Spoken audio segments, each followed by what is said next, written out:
When German heavy machine guns faced off against the Soviets, enemy gunners were instantly mowed down. Once its fire rate maxed out, spraying a rain of bullets, forget about a superhero's shield. Even armored vehicles had to steer clear. The record of harvesting 57,000 British troops remains an unbroken, brutal legacy. It was the ultimate Widowmaker.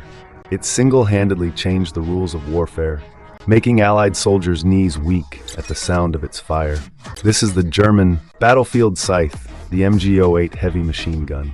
Why? Why did it become the terrifying nightmare of WWI? How effective was this iron beast, which no single soldier could carry? The reality is far more exaggerated than you imagine.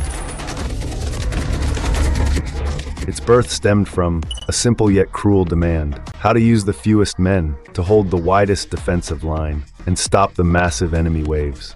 At the time, the German army was desperate for heavy firepower to suppress charges. This gun was immediately hailed as a treasure, specifically designed to break the stalemate of trench warfare.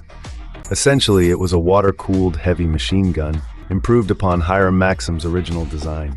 From the MG01 deployed in 1901, evolving into the MG08 in 1908, it secured its throne as the pillar of German firepower. These hardcore specs are key. Don't let the 7.92mm caliber fool you. This gun used heavy ball ammunition for long-range suppression. Its power was roughly equivalent to the US at 6.2mm M1917 that later swept the Pacific. The MG08 was 175mm long. Just the water jacket held 4 liters of coolant. Paired with its sled mount, the standard weight was about 62 kilograms. Add the shield and it hit 69 grams. With a 700mm barrel, a theoretical fire rate of 450 to 500 rounds per minute, and a muzzle velocity of 900 meters per skank, it had an effective range of 2 kilometers and a max range of 3,500 meters. Once that 250-round canvas belt started feeding, it simply wouldn't stop. You might ask, for such a heavy beast, how many men did it take to run? The answer is a 4-man squad. Number 1 was the gunner, aiming and firing, never carrying the gun himself. No 2 managed the belt and coolant and spotted targets for the gunner. Number 3 and 4 were ammo carriers, hauling belts, spare water cans, and often the sled mount itself. When this squad hunkered down, they were the kings of suppression. The water-cooled jacket was the soul of the gun. 4 liters of water allowed it to fire continuously for minutes without jamming. Even if the water boiled off, soldiers would pour in other liquids and keep firing. No matter how harsh the battlefield, it kept outputting damage. Even in muddy trenches, it precisely suppressed long-range targets. It operated on the short recoil principle. Powder gases pushed the barrel back, automatically ejecting the shell and loading the next round without manual cycling, doubling combat efficiency. Speaking of the MG08's highlight moment, the 1916 Battle of the Somme is legendary. With a fire net of 240 MG08s, the Germans caused 57,000 British casualties in a single day.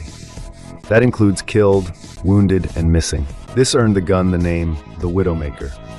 It was also mounted on armored cars and warships and could even engage early tanks and aircraft. It was an all-around firepower king. Of course, it had a fatal flaw. 62 kilos was simply too heavy. Relocating required multiple men. Mobility was abysmal. Once locked onto by enemy artillery, there was no escape. The water jacket needed constant refilling. In deserts or snow where water was scarce, combat effectiveness dropped by half. It consumed ammo at a shocking rate, creating huge logistical pressure, but its durability was outstanding.